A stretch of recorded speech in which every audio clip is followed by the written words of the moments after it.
ഭാരതീയാചാര്യൻ കർദിനാൾ Joseph Parekkattil. ഭാരതത്തിന്റെ സംസ്കാരം അതീവ ശ്രേഷ്ഠമാണ്. അമൂല്യമായ പലതും അതിലുണ്ടെന്ന് അത് പഠിക്കുമ്പോൾ നമുക്ക് ബോധ്യമാകും. മഹർഷിമാരുടെ പ്രാർത്ഥനയിൽ നിന്നും ധ്യാനത്തിൽ നിന്നും ഉരുത്തിരിഞ്ഞതാണ് സംസ്കാരം. അമൂല്യങ്ങളെ നമ്മുടെ ക്രൈസ്തവ വിശ്വാസത്തോടും ആരാധനാ രീതിയോടും സമന്വയിപ്പിച്ചാൽ ഭാരതീയ തനിമയിലുള്ള ഒരു വിശ്വാസവും പ്രാർത്ഥനയും നമുക്ക് വികസിപ്പിച്ചെടുക്കാൻ സാധിക്കും. ഈ രംഗത്ത് കുറെ പേർ പ്രവർത്തിച്ചിട്ടുണ്ട്.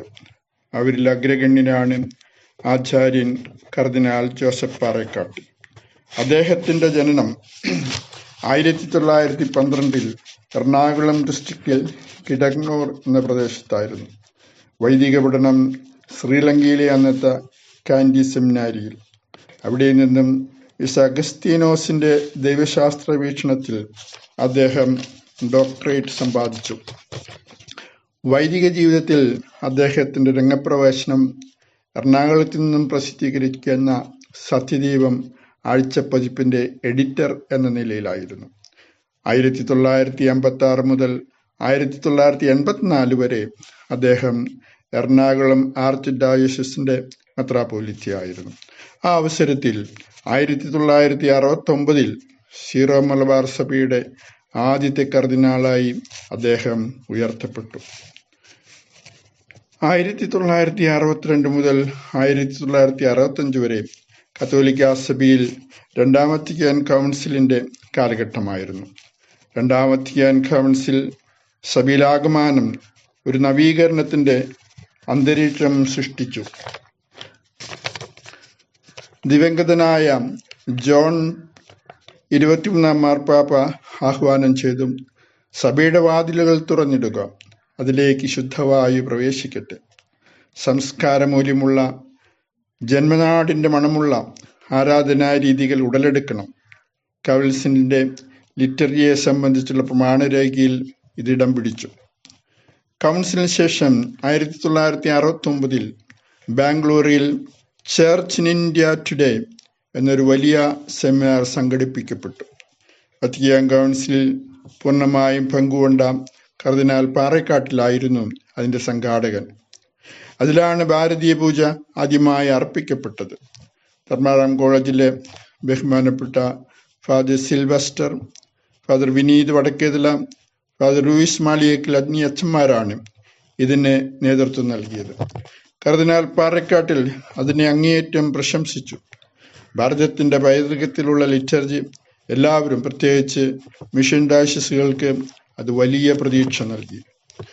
1969 മുതൽ 1977 വരെ ഭാരതീയ പൂജ പരീക്ഷണാർത്ഥം ധർമാറാം കോളേജിൽ ബിഷപ്സിന്റെ അംഗീകാരത്തോടെ അർപ്പിച്ചു പോന്നിരുന്നു. ബാംഗ്ലൂരിലെ NBCLസിലും സ്വാമി അംലോർബോദാസിന്റെ നേതൃത്വത്തിൽ ബിഷപ്സ് കോൺഫറൻസിന്റെ അംഗീകാരത്തോടെ ഒരു ലിറ്റർജി സംവിധാനം ചെയ്ത് അതും അർപ്പിച്ചു പോന്നിരുന്നു. അതുപോലെ തന്നെ എറണാകുളം കത്തീഡ്രലിലും കർദിനാൾ പാറേക്കാട്ടിലിന്റെ നേതൃത്വത്തിൽ ഭാരതീയ പൂജ അല്പം വ്യത്യാസത്തോടെ അർപ്പിച്ചിരുന്നു. പിന്നീട് കേരളത്തിലെ ചില തെക്കൻ രൂപതകളുടെ അനാവശ്യ ഇടപെടൽ മൂലം റോമിൽ നിന്നും അത് നിർത്തിക്കളയുകയായിരുന്നു. ഇപ്പോൾ വാഗമൺ കുരിശുമല ആശ്രമത്തിൽ ഭാരതീയ പൂജ സാധാരണ ദിവസങ്ങളിൽ അർപ്പിക്കുന്നുണ്ട്. ഇനിയും ഭാരതത്തിന്റെ പൈതൃകത്തിൽ വികസിപ്പിച്ചെടുക്കാവുന്ന ഒരു വലിയ നിധിയാണ് ഭാരതീയ പൂജ.